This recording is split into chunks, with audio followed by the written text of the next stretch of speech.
So I wanted to step back a little bit in time and talk about the origin of tin and tinsmiths, especially in northern New Mexico. It's a super interesting history.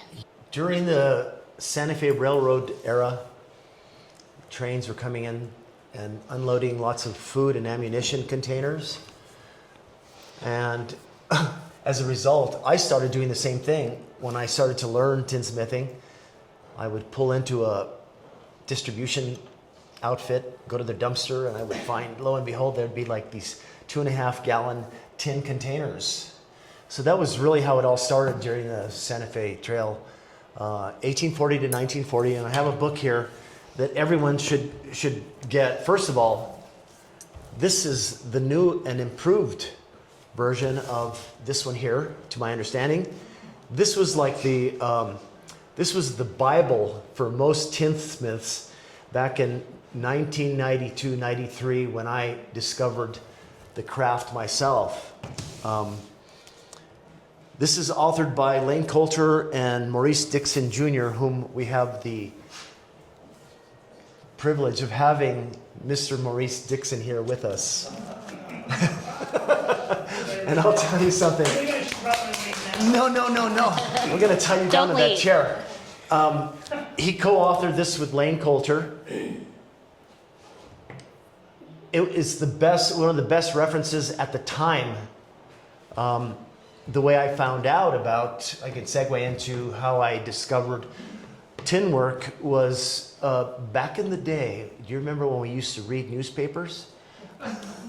Now I think we still have those. Do we? We do. Oh, yeah. Okay. I just go on my cell phone or my computer. But back in the day, I picked up the Journal Tribune, and there was an ad under opportunities that read, beginners and intermediate advanced tinsmithing class, call blah, blah, blah. Turns out to be a gentleman by the name of Ted Arianes, who was living in Old Town at the time. I was living in the Durán area near Old Town, and I was so excited to just see the ad. So I enrolled for the class, took both the beginners and intermediate advanced class, and then ended up helping Ted Arianes. Ted Arianes was a prolific tinsmith on his own. He came from Colorado and then settled in Albuquerque with his wife Ginny. They were both waiters and waitresses at the Baron of Beef restaurant in Old Town, and set all their tip money aside to build GT stained glass and tin works. So in this book here, it references a lot of the old tinsmiths that got on the bandwagon. Like I was mentioning before, a lot of the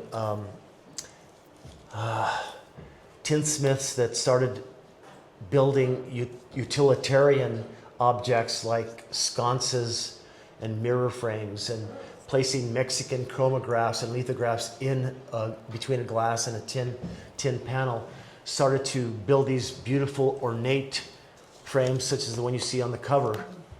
And it gets even better with this one here, the pictures. I would recommend that you folks, if you have a curiosity about New Mexico history and the craft of tinsmithing, this one here is an amazing story about Higinio Gonzalez, who was not just a tinsmith, but was also a poet. And a lot of his works are in here. So Going back a little bit, there's always been metalsmithing. Yes. But other types of metal, and then tin, as I understand it, was invented during the Industrial Revolution. So all of a sudden there was this new material out there. So naturally people started creating things with it. Yes. And then, as you mentioned, the old Santa Fe Trail connection and tins cans coming in, it all of a sudden gave people this opportunity to use these found objects to create from. Yes. So I feel like that's pretty fascinating. In this book here, there are a couple of tinsmiths photographs, old photographs in like 1935, one of which was named Francisco Delgado. He opened his business in 1935, full-on production setup. just totally amazing. The photograph is a black and white photograph, obviously, but it shows him in his workshop wearing an apron and doing his thing. And then there's also another one, Pedro Quintana. He trained with his dad, who was a filigree artist, and became a tinsmith. From 1934 to 1938, he became the native. He was producing for the native market here in Santa Fe, and there's a great photograph of him constructing helmets out of tin, which I've done as well. As a tinsmith, I'm always interested in experimentation. Okay, I want to become super familiar with the material, though over the years the material has changed. When I started doing tinsmithing with Ted Arianis, even Maurice Dixon was familiar with the tin that we were getting from Follansbee, Virginia. There was a mine in Virginia that was creating these 42 by 36-inch sheets of tin, maybe even larger. And Ted Arianis, my teacher, would buy them by the pallet load, okay? Because he knew he was going to use the material. Over the years, the mine has closed down, which has forced most tinsmiths, and there are a lot of them, especially here in the Santa Fe area, forced them to seek out alternative materials. And I can't tell you how many people I called, contacted. Fred Ray Lopez operates a tin shop here in Santa Fe. And I would call him up every once in a while. I go, Fred, do you have any extra tin I could buy from you? And he goes, how many sheets do you need? And really, I could use 100, right? Not really needing 100, but if I could get 100, I would buy 100 sheets. He'd say, I can spare 3. And I'd say, I'll meet you wherever you want me to meet you. I'd drive from Albuquerque to Santa Fe just to pick up the tin that he had. It was basically shiny tin like this, what you see in this blue piece and where the jackalope is. Shiny material. It has a little bit more galvanized steel in it, which makes it a little bit harder to manipulate in terms of what I do. I'm working flat, but as you see, a lot of these pieces are worked from both the front and the back. Somebody asked me earlier, how are your joints? Because everything is done by hand. That's a good question. It all starts with just a flat sheet of tin, and then you take your marker, your ideas, and you start building. All of these pieces were very spontaneous, though they have some stories to tell, and I'll explain. There are some interesting stories within a few of these pieces, and I'll tell them about them. And I seem to keep taking us back in time. So you grew up in Old Town Albuquerque. Correct. And you were how old when you started venturing out? You were this little boy going out by yourself. Yeah, I was a little galleries. boy. My mom was. I have another guest here. His name is Kenny. Kenny knew my mom and is a good friend of my sister's. Thank you for coming, Kenny. My mom was a single mom. I was one of 3 children. By the time I was 9, my mom was having her 3rd child. Didn't know my dad. I didn't meet my dad till I was 9. I want to talk about number 9 and the age of 9, because all kinds of things were happening in my life at the age of 9. So to answer your question, my mom would go to work, my brother would stay home, and I would sneak out of the house because we just lived a block or 2 away from the plaza in Old Town. And I would start by introducing myself to gallery owners, shop owners, and then I became the tamale delivery boy. And this was how old were you here? I was 8 and 9 when my aunt, who lived parallel to San Felipe School on San Pascual, she would send me out on errands. She would say, okay, this is the list. This is where you're going to go first, and then you're going to make your 2nd stop. This will be your 3rd stop. She was known as a tamale maker in Old Town. Josefa Hernandez was her name, Josephine Hernandez. And I would make friends. I was just in awe of the creativity that was accessible and it just impacted me to such a degree that at that period of my life, when I was 7, 8, and 9 years of age, they used to have the arts and crafts fair in Old Town Plaza, very much like the Spanish market or traditional Spanish market in Santa Fe. And I told myself, it's really an odd thing. I said, when I grow up, I'm going to be an artist. And for some reason, it's just, I knew I was going to be an artist as I got older. You committed right then. I committed, yeah. There were times when I would do nothing, but yet my psyche would remind me that that was my purpose in life, you know. And then flash forward to, what was it, 1992? That's when you signed up for that Tinsmith workshop? Yes, around 1992. Yeah. And you had mentioned at the time there was just a ton of people that wanted to be tinsmiths. Everybody so wanted to be a tinsmith. that was a challenge. Ted Arianis opened up a big can of worms. And he recruited all these students. Some of them became prolific and very talented tinsmiths. Some just did it as kind of like a trial thing. We still have some tinsmiths that studied under Ted Arianis. Ted has since passed. I believe his wife Jenny has passed also. But thanks to them, you know, they put the bug. They gave us the bug, and I started really becoming very experimental based on processes. I was 1998. I just completed a 2-year design study and in design, in hopes of becoming an image designer with Nike. At the time, my sister was working for Nike. She recently retired from Nike after 34 years. But I was married at the time with 2 children, and my wife suggested that I go to design school to try to, better our family situation and whatnot. So after completion of my 2-year study, she says, "Esteban, I want to move to Portland." And I went, "Portland?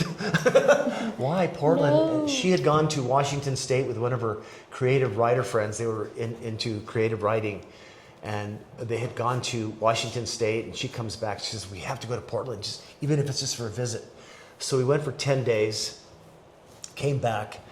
And when we came back, she was already online looking for work as a teacher. She was an academic. She was an English teacher. And so we packed up both Volvos. In her car, she had my daughter in the back seat. She had the dysfunctional border collie in the front seat. And I had the dysfunctional solo parakeet in my front seat. And we're driving side by side, and she's crying because she's depressed. She's pregnant with our second child. And I go, "Hang on, everything's going to be okay, dear." We get to Portland. And I had transferred with FedEx at the time. Let me know if I get off track. I will. Okay. Well, we're going to Portland. We need to know what happens in Portland. So Portland, Oregon. I didn't know what I was going to do other than transfer with FedEx at the time. I'd been with FedEx for 5 years, and I took I interviewed for a position to work 1 a.m. in the morning till 7 a.m. in the morning. I hated life, just absolutely hated life. Then one day, my wife was having lunch with our landlord at the time, and a friend of hers. And this woman asked, "What does your husband do?" And she says, "Well, he works for FedEx, but in his heart of hearts, he's an artist. He's a true artist, always doing something creative." "Oh, he is." She says, "Do you know about Michael Curry Design?" And put this in your memory bank. Michael Curry Design and Sculptural Engineering is outside of Portland in Scappoose. And my wife says, "Where have I heard Michael Curry? Michael Curry." "Oh," she says, "isn't he the guy who collaborated with Julie Taymor out of New York?" And she said, "Yes." They were co-designers for the Lion King production, for Disney's stage production, the Lion King stage production. She says, "Your husband should apply with him." And on a whim, I compiled all my stuff. At the time, we were hanging on to slides. I had a ton of slides, had a ton of photographs, had my student portfolio out of design school. Let me backtrack for a minute. I got this close to getting work with Nike as an image designer. That was my intention. And then my HR person got pregnant and said, Esteban, we love your work, but we have to send your portfolio to New York. I was like, okay. So we sent all this stuff to New York. Their response was, we love your stuff, but you're still just fresh out of school and you need more experience. And that kind of bursted my bubble. I said, forget it. I couldn't see myself sitting behind a computer. I wanted to be more tactile. I love working with my hands. As a result, I contacted Michael Curry Studios, and he was in Japan negotiating the performance to be done in Japan. And when he came back, he found my samples of my work, called me in and says, I'm going to put you to task. He says, we primarily build large-scale puppets that are manipulated by a puppeteer. The puppeteer carries the puppet on a backpack with carbon rods, aluminum rods, strings, etc. These are very large-scale puppets. And he said, I'm going to put you to task. I want you to build, based on this little maquette of a man, he said, I want you to fashion a puppet based on my drawing with the material that you're familiar with, which is the tin. And so I helped build this maquette, and he said, you're hired. So I worked with Michael Curry building Broadway. We were building Broadway. That was the first production. Broadway, Tokyo, Osaka, London, Australia, Sydney, Australia. And then I stayed until we were starting to build Los Angeles. So I was with him for about 4 years. And it was one of the most impressive state-of-the-art art studios. If you're ever in the Pacific Northwest, any one of you, Portland, Oregon, if that's your destination, contact Michael Curry Design and Sculptural Engineering, and they'll set up a personal tour. They do that for everybody that is inquisitive about their facility. So is it safe to say the tinsmithing resume was very helpful if you didn't have that tinsmith background? Do you think that would have happened? Probably not, because he asked specifically for the material that I was more familiar with. Mm-hmm. Though I had already been incorporating tin work with masonite panels. This is a 2017 piece. And I was doing works in the mid-90s involving masonite panels with paint. And then I segued into doing the prospectus. A prospectus came in for a show at the Museum of Fine Arts in Santa Fe. So pretty much the whole time you'd had an interest in creating works that combined medias. I mean, as we can see here, we have the serape rug canvases. You were painting in acrylic beforehand, maybe working in some other mediums as well. So it's just very natural for you to do that. I love the tactile feel of working the finish, creating tin. I'm into processes. If you look at all these pieces, each one has a style or a technique that originated from traditional designs that I was taught with studying with Ted Arianis.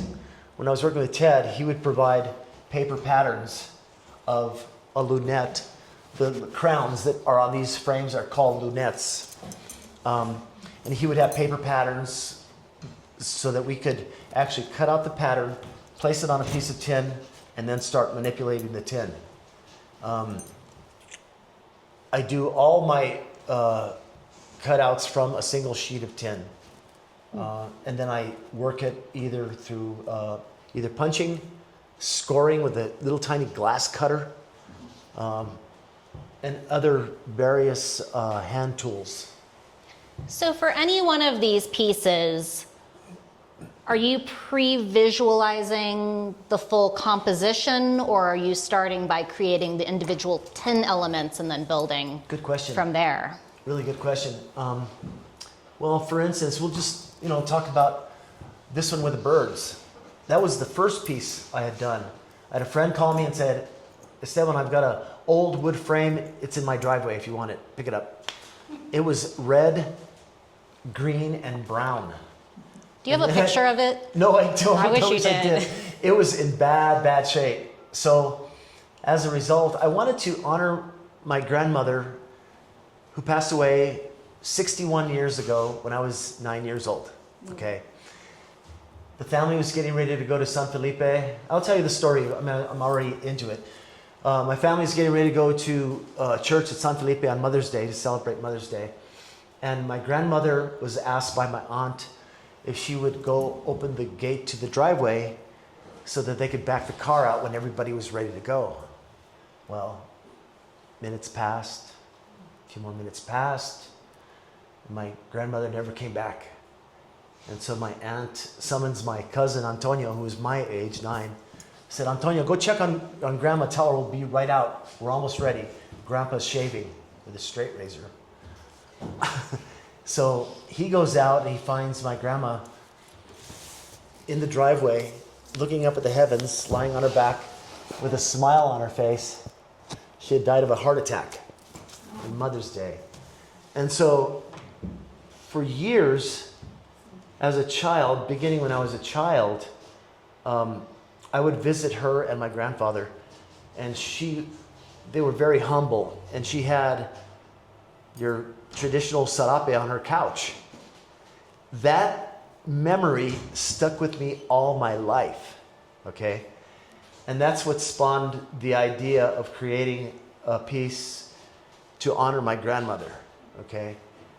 Angels in the sky take me home. The birds represent angels.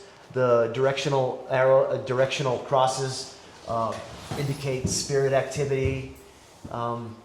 I'm big on recognizing energy or ethereal spirits within our ether. Some of us are not lucky enough or fortunate enough to be able to see them or have an encounter. So I tell everybody, the only way you can talk about something like that is by having an experience, okay? And I've had many experiences with spirits. And so that represents angels that are looking after my grandmother.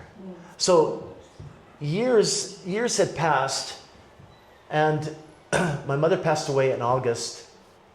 She would have been 98 in October. And at her memorial luncheon in Durán, they had a food hall, and everybody was there just talking about my mom and talking about the family. And my sister calls out everybody and said, hey, my mom collected scarves, and there are probably 40 scarves on the tables, spread out on the tables. Ladies, feel free. Oh my God, I can't believe you guys are here. Wow. Friends from California. Wow. Welcome. Wow. So my sister blurts out, if anybody would like a scarf that belonged to my mother, please feel free. There are also these photo stands with a little photograph, family photograph or my photo of my mom. And she said, if there's a photograph that you would like, feel free. I was blown away. I found a photograph of my mom looking like Sophia Loren, sitting on my grandmother's couch with the serape that created this whole series of work. I had been thinking about this for 70 years, right? And there, lo and behold, was this photograph of my mom. See if I can find it. Oh, here we go. That's my mom, looking like Sophia, with me sitting on her right and my brother in the back. And there was that serape. I looked at the serape and I go, oh my God, it's almost the same color as the one I just finished for my grandmother. It's just synchronicity and just, I don't know, magic happens sometimes, you know. It was in your mind, and then it was in my just mind, manifested. Just like the frames, you know, you have, you want to manifest something. You think about it hard enough, it will happen, you know. So, if you hadn't found that ad to take the Tinsmith class on that day, your life would have been very, very different. But I know on top of taking those classes, you also reached out to some of your tin heroes. I did. And introduced yourself. And I think that's a great story to show. That's a really good question. I was so taken by manipulating metal, sheet metal, just from a flat sheet of metal, and creating these functional and devotional items like crosses, sconces, picture frames, mirror frames, lighting, night lights, those sort of things. And I just couldn't stop. I have a ball peen hammer. I almost brought it. I'll bring it to the workshop so you can see it.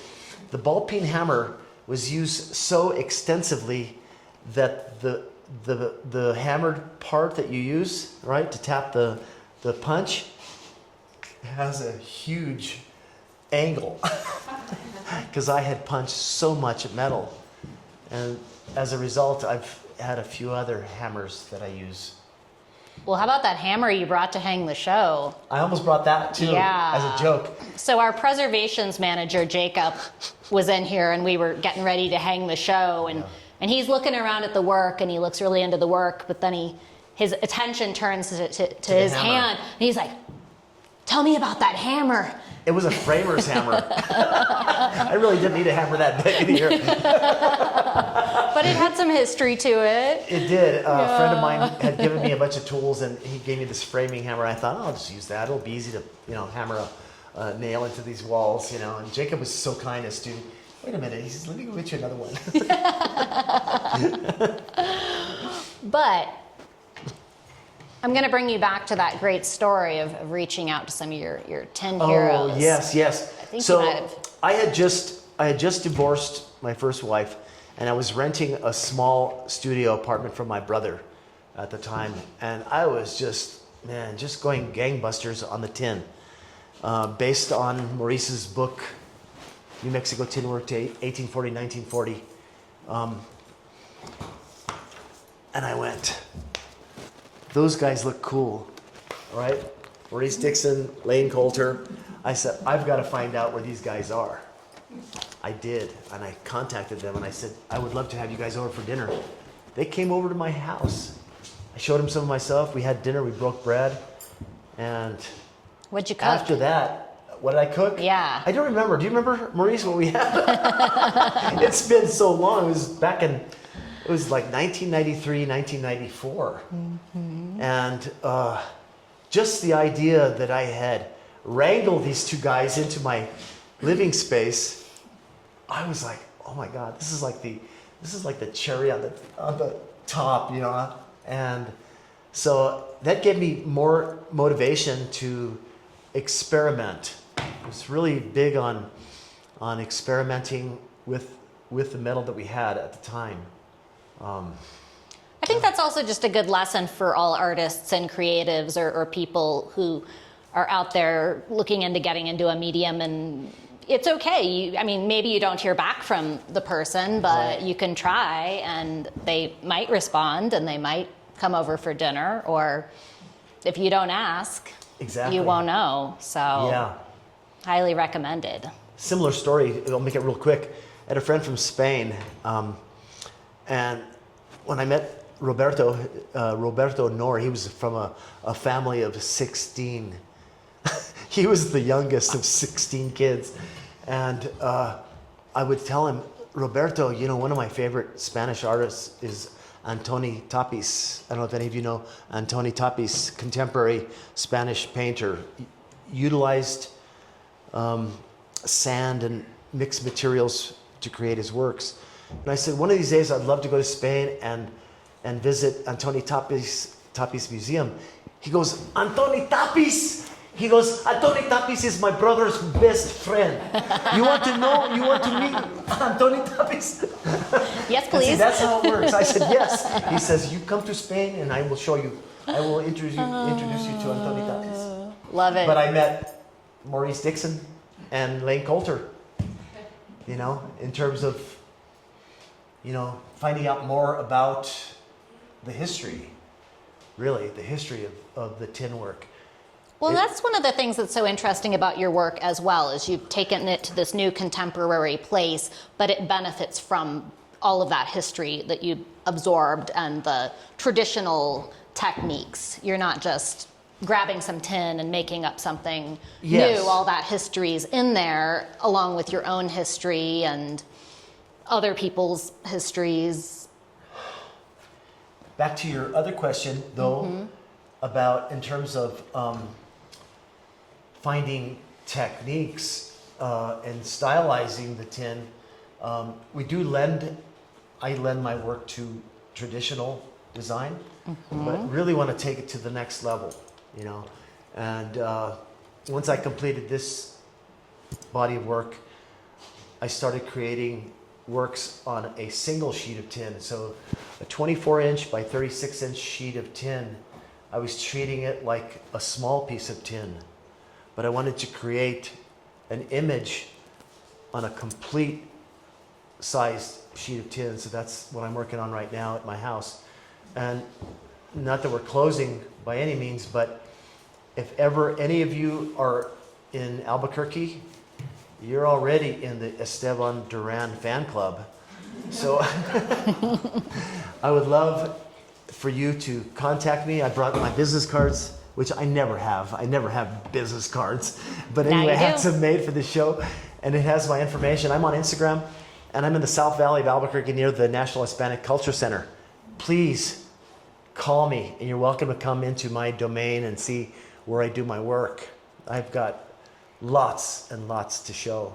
And people Lots to might be share. able to guess which house is yours. Is that right? Yeah, I tell people the 14th house on the left, right? They drive down La Vega, and they go, "Oh, that's got to be his house," not knowing that they miscount, right? They miscount of the 14th house on the left. I've done a lot of work to my 100-year-old home. I bought a 100-year-old house 4 years ago. As a result, it needed some aesthetics, and I created a really nice view for people to pass by and see where I live. My latest project was to paint my galvanized gate that leads to my backyard. It's 8 feet tall by 10 feet wide, and it is a serape design. Anybody surprised?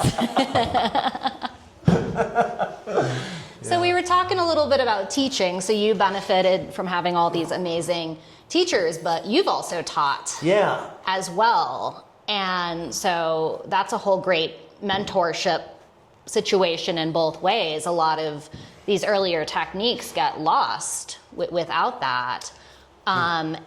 And I keep asking for stories, but I really love your story about how you got your first teaching gig. yeah. My first teaching gig, I had built an inventory of affordable mirror frames, mostly mirror frames, and I had a Volvo wagon at the time. And I went out to Rio Grande Boulevard in Montano before they built Montano and the Montano Freeway. And I set up a kind of a makeshift display on the side of the road, right? With this pegboard leaning up against my car, tied down to the roof rack so it wouldn't blow away. And all these mirror frames were on this 8 foot by 4 foot pegboard display. And people would pass by and pull over and ask questions about what was going on with the Tinworks, and I said they're all for sale. And this gentleman pulled up, and he was like really interested in the Tinwork and said, "I really like your work. Have you ever thought of teaching?" And I said, "No, I never have really thought about it, but I could probably teach a class." And he said, he gives me his card. He says, "My name is Bernie Sandoval. I'm from UNM's continuing education, and would like to know if you would be interested in teaching a class." And I said, "I would love to do that." And so I taught for 6 semesters. And talk about Ted Arianis recruiting a bunch of tinsmiths. I was doing the same thing also. They did all the work. They provided all the materials, including soldering irons, and we created some amazing tinsmiths. And did you ever think on that morning when you went out with the pegboard that that would happen? I had no idea. I had no idea that it was going to happen. So another good Yeah. lesson for everybody as well. Yeah. You know, why not put like yourself out there? Good fortune, good fortune comes when you least expect it. Like the story I was telling you about when I was 9 years old, when I decided I was going to be an artist, right? Lots of things were happening. My mom was pregnant with her third child. My grandmother died at the age of 9. I lost another great aunt of mine, my Nana Lucy, who is blind, 100% blind. She went blind at the age of 18 after a New Year's Eve dance. They claimed that there was that she had been, a hex had been put on her by a woman who had these witchcraft powers, right? This woman wanted to have a relationship with my Uncle Johnny, who was married to my great aunt. This is my grandmother's sister. She goes 100% blind at the age of 18. And my mother, being that she was a working mother, I'll tell you another story, although these pieces don't have anything to do with Nana Lucy. Nana Lucy became one of my most favorite aunts, besides my grandmother and my other great aunts. But Nana Lucy was special. I was 5 years old, and she called me Stevie. Stevie, I need your help today. I need you to catch the chickens, because we're going to have fried chicken tonight. Okay, I can catch chickens. So I'd be running around the yard catching chickens for my aunt, and she was like, she just blew my mind. She would take a chicken, snap the head, cut the head off, open up the chicken, blind, right, with a knife, and then she would say, Stevie, and she would take my hand. She would say, here, I want you to feel that. That's the chicken's heart. Both our hands are bloody, a bloody mess. So okay, this is the heart. She's okay, place the heart here. She would go to the next organ. She'd say, this is the liver. And then she would go to the gizzard. And then she handed me the stomach of the chicken and said, I want you to open the stomach open, and I want you to tell me what you see. What did the chicken eat? And I'd break it open with blood in my hands, and it was like gutting fish. Yeah. Right? And I said, there's some gravel, and there's a couple of BBs, copper BBs, and there's some bird feed, some chicken feed that you had fed the chickens with. And I said, oh, Nana, look at this. She's blind, right? It's like telling Ray Charles to drive. Yeah. I said, Nana, there's a turquoise metal the size of my pinky nail. It was an Immaculate Conception medal, turquoise blue, with baby Jesus on it. And I said, I put it in her hand. I said, it's a medal. It's a Blessed Virgin Mary holding baby Jesus. Wow. I know. And so that would make a good art piece. Maybe that's your next. Maybe that could be the next one. Yes, your next piece. Chicken. Inspiration for that. Hands and chickens. We're waiting for that to come. So what about symmetry and symbolism in your work? It's interesting because some aspects of Tinwork, there's a lot of symmetry, but then within the compositions. Yeah. So symmetry, in terms of people responding to some of the symmetry, I had a lady walk up to that piece over in the back. That one is titled Right the Center of My Universe. She walks up to the piece and she goes, oh my God, I feel so balanced.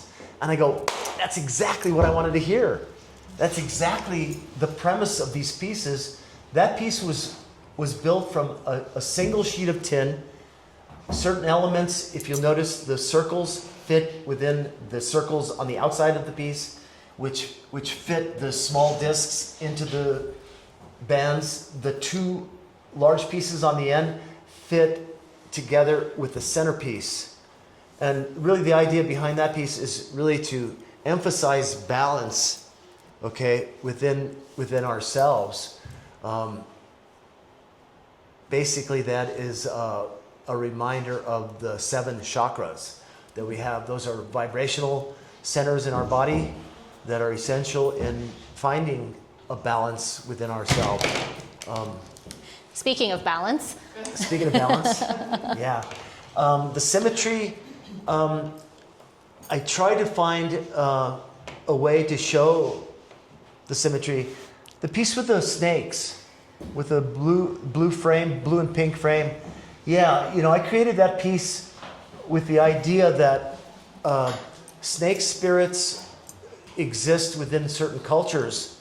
And I love the symmetry at the very, very top of the frame, the inside piece, where the blue kind of works with the tin on the very top part between the pink and the fabric. I love that play, that interaction. And I decided to paint that particular frame pink and blue so that it didn't seem as evil as snakes can be. I wanted to tone it down a little bit, paint A little it less threatening. baby blue, baby girl pink. And by just a word of mention, this frame and the frame that the snake is framed in, I found those in an attic where I work over at Sunwest Silver in Albuquerque on 4th and Lomas.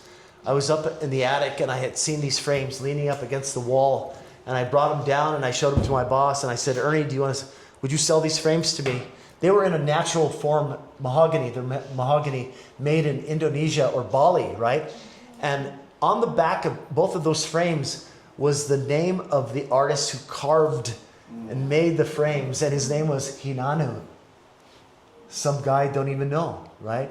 But I wanted to honor him by creating that piece over there, and that piece with the snakes is titled Hinanu, just to honor, a collaborator that I don't even know. So I redid the frames. I kind of tweaked them a little bit. You said they were in pretty terrible shape. They were in really weren't bad they? shape. Yeah, they were kind of tweaked.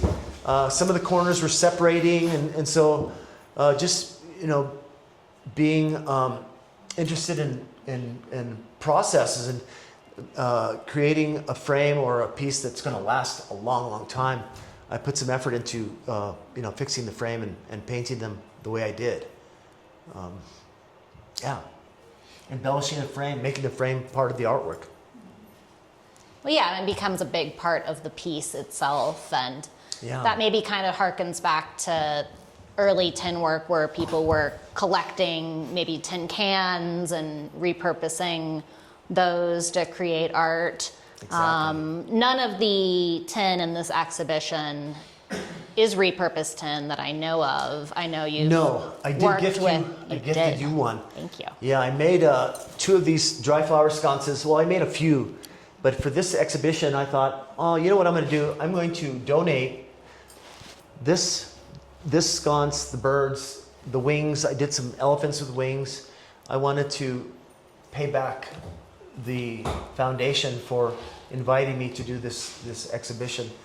And I told Anne that I'm gifting these to the foundation so that we can make them some money.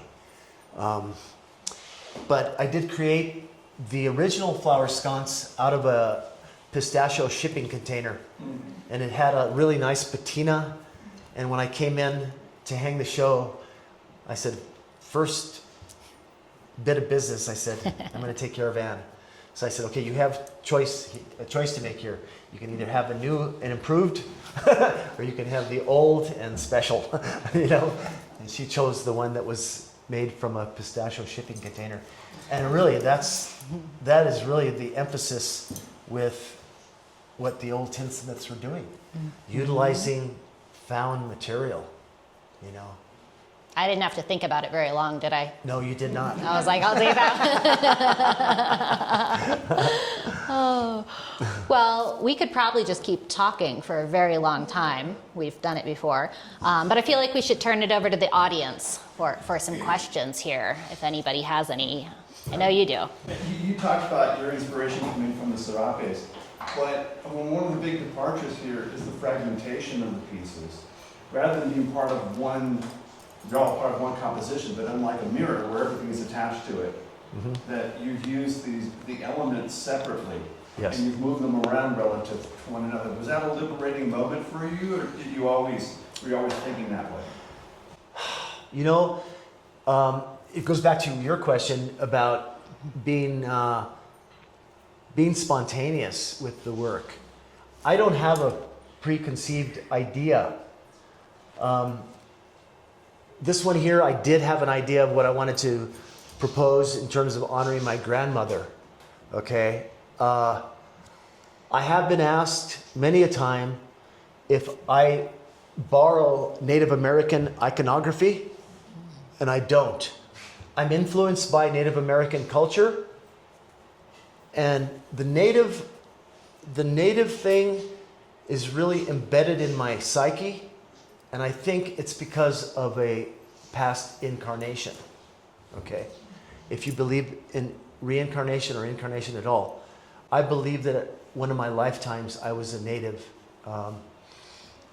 and so therefore I do a lot of geometric designs that are not taken from any particular native culture. The directional crosses, those are directional crosses, those aren't religious crosses. The iconography that is in each one of these represents spirits, okay? Again, I say the only way you can really talk about your experience is by having that experience. That becomes your personal thing. I could tell them another story about the deer spirit if we have time. We'll see what other questions we have, and then we'll maybe wrap up with the deer Just want to spirit. throw that out. Yes. Thank you so much for such a fascinating talk. It really taught me so much more about New Mexican art, and I'm really grateful. I'm also really think it's so cool that you worked with the line production, especially because I watched it a couple of times back home. So I wondered whether you said your works from there are still in the studios in Portland, or are they still maybe being used in the production, or are some of the current artists like imitating what you've done with the tin in the current productions that are on stage now? The particular maquette that they asked me to do the tin work on was going to be used at Epcot Center. They were building, believe it or not, 180 puppets for that production at Epcot Center. And they had used a particular type of design based on one of the maquettes that I had done on the Epcot production. Cool. And I'm staying in Albuquerque until tomorrow night when I fly home, so I'll have to stalk your house. Please do tomorrow. Yes. And I'm 10 minutes from the airport. Oh. 10 minutes from the airport. So Thank you base so much. that. So interesting. Yeah, you're welcome. You're welcome to come in. Yeah. Barbara? Yes. I moved here from New England 20 years ago, and I went to some sort of craft show and met Nicholas Madrid. Do you know him? Nicholas Madrid? No. Tinsmith? No. And, I know. Are you very, very good? No, this is Maurice Dixon. Oh, okay. This is the author. This is the author of these two books. This is his latest. Okay. Please pick it up. There's some great examples of some of the finest tin work you'll ever see in New Mexico. Do you carry that in the shop? We will be, Okay. yes. I knew nothing about tin, and I was at the craft show and met Nick. So he does not shiny, but matte. What do you call that finish? Like patina, a patina tin? Okay. Yeah. So how do you decide, like for instance, that piece Uh-huh. is not shiny, so how do you decide which look you want, shiny or not shiny? Well, let me tell you. See the piece in the very, very back that has two types of tin? It has shiny tin and it has a dark patina. Yeah. Rarely ever do you see a tinsmith incorporating those two together. Yeah. And if you look at the rigid points, the like the arrows that are both on the right and left side and the top and the bottom, they're slightly curved, and that was an intentional idea.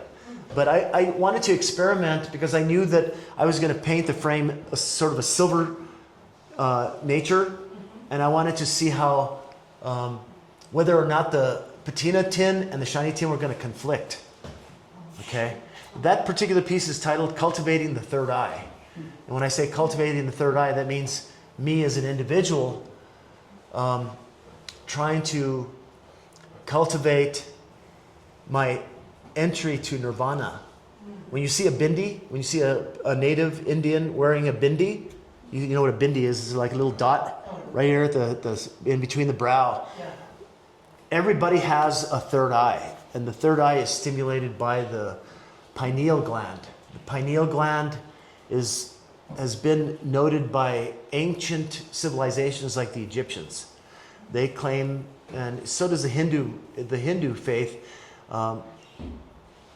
elaborates more on the use of focusing on the third eye during meditation.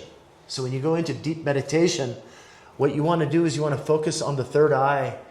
They say that one way you know that you're getting to nirvana is you will see a blue background behind a bright star. So if you see that, you're on your way.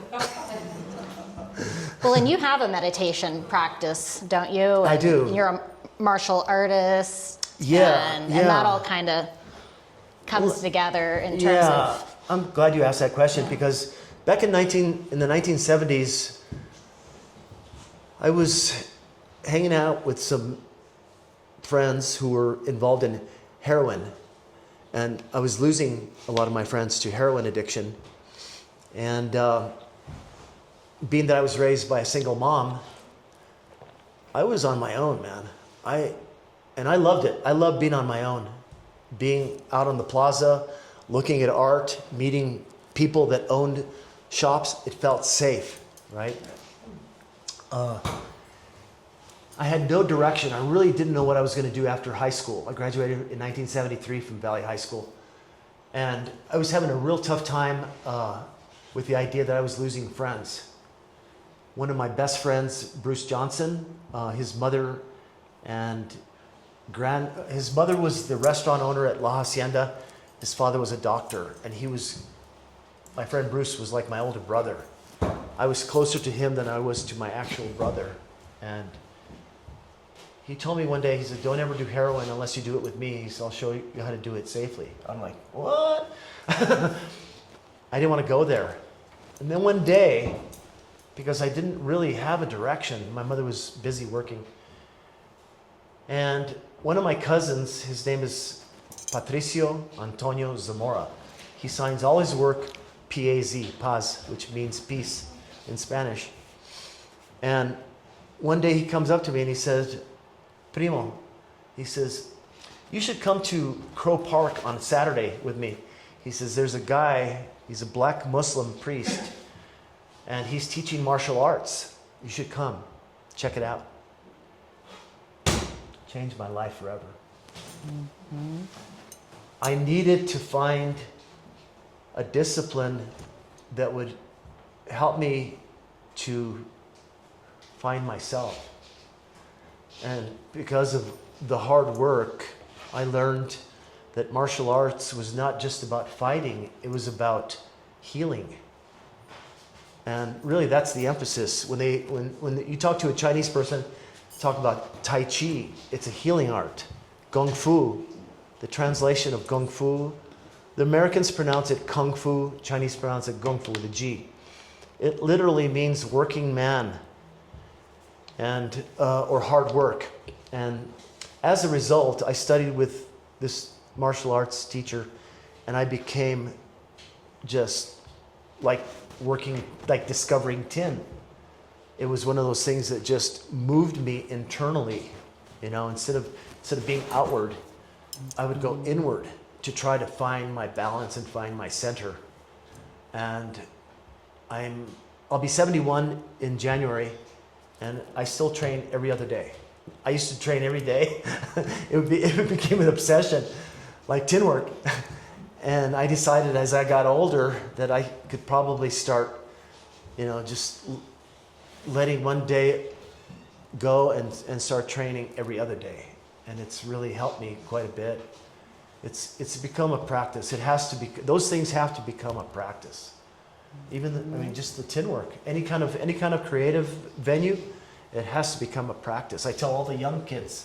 We had some young people came in for the opening. They did, yeah. And this mother comes up to me with her daughter and says, "My daughter just graduated from art school." I go, "Fantastic! Don't let anybody tell you can't do that or whatever. Just you set your sights and immerse yourself. That's what the key in any vocation or any kind of creative outlet is, to immerse. You know, whether it's books, galleries. Yeah, you got to make it your thing. Yeah, it was something I noted, a practice of having a practice. I like that idea. A practice within a practice. Yeah. That's what, Yeah. Any other questions? Can you talk about this piece? Oh, yes. Thank you. Okay, so I was living in Chico, California with my wife and children. And we had befriended a woman named Rowena Pantaleon, who was a Filipina woman. She was a shaman. And she had done a lot of work with a lot of people in the Chico area that were dealing with either, you know, depression or suicide or family issues or personal issues with marriage or divorce or whatever. And she would basically do her thing. Turns out that her husband, Ted, an American man, had studied shamanism from a teacher in West Africa.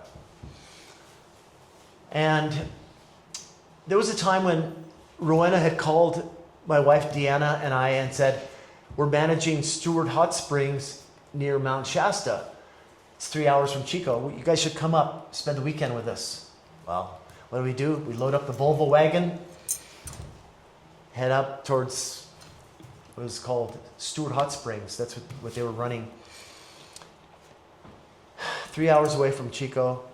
The sun was going down. We were in high country. Beautiful paved road, man. Beautiful area. 3 minutes from our destination, a deer shot out in front of me and I hit it. I pulled over to the side of the road, got out, ran over to the deer and watched him die, or her die.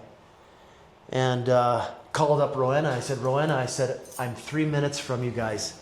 I said, I just hit a deer. She says, you did? Kind of like an exciting way. I was like, whoa, take it easy. She says, stay there. I'll send Ted with a truck. You guys can load the deer to the back of the truck and Ted will dress it tomorrow. So we get up there. The car barely made it up 3 minutes. It wouldn't go 25 miles an hour. I busted out my headlight. The headlight sent a message to the computer of the car. The computer sent a message to the transmission, sent a message to me, said, your car is done. Your car is toast. I couldn't put my car in reverse and it wouldn't go 25 miles an hour. So we were stuck up in Wilbur Hot Springs. So the next day, Rowena pulls me off to the side. She said, Esteban, I got something to tell you. I said, what is it? She said, I don't know if you knew this, but Ted is terminal. He has stage 4 cancer. His oncologist says he has 4 months to live. And I said, I am so sorry to hear this. I said, really, my heart goes out to both of you. She said, but, like this, he was on the phone 2 days ago, before I got there, with his teacher from West Africa. His teacher tells Ted, before chemotherapy, radiation treatment, Western medicine, what you need in your life right now is a deer spirit. She said, Esteban, you brought Ted a deer spirit yesterday. But see, had it not been for Rowena, right? Rowena's really the one, she was the conduit. She invited us, right? So I'm driving up this road, this deer shoots out in front of me. Who knows? Maybe the deer said, I'm done. Right? Jumps in front of my car, says, I'm done. I think I need to be with Ted. Ted lived for 15 more years. Wow. Currently, he's passed, but currently Rowena now is dealing with stage 4 cancer in Hawaii. Thank you for asking about that particular piece. Tale of the Deer Spirit. So your stories become muses. Yes? Yeah, they do. They do have meaning. The two thunderbolt icons there, and let me go back. A lot of people have asked me. I have Native American artist friends. They don't, in particular, ask me this particular question, but I have a lot of other people that say, "Do you use native iconography. I said, no, these are my designs. I've been using them for years. But the two thunderbolts represent Rowena and Ted. The crosses are directional crosses. I added the hooves, the deer hooves, as part of the design element. But the thunderbolts represent Rowena and Ted. And as a result, I don't only do this kind of work, I'm also a constructivist. I have created two small sculptures, wood sculptures this tall, one representing Ted and one representing Rowena, because they remain very dear to me. Anybody else? We also have some photographs of some earlier work and some books that can share as well. So You have another question? It's a little question. It's okay. You're obviously a very spiritual guy.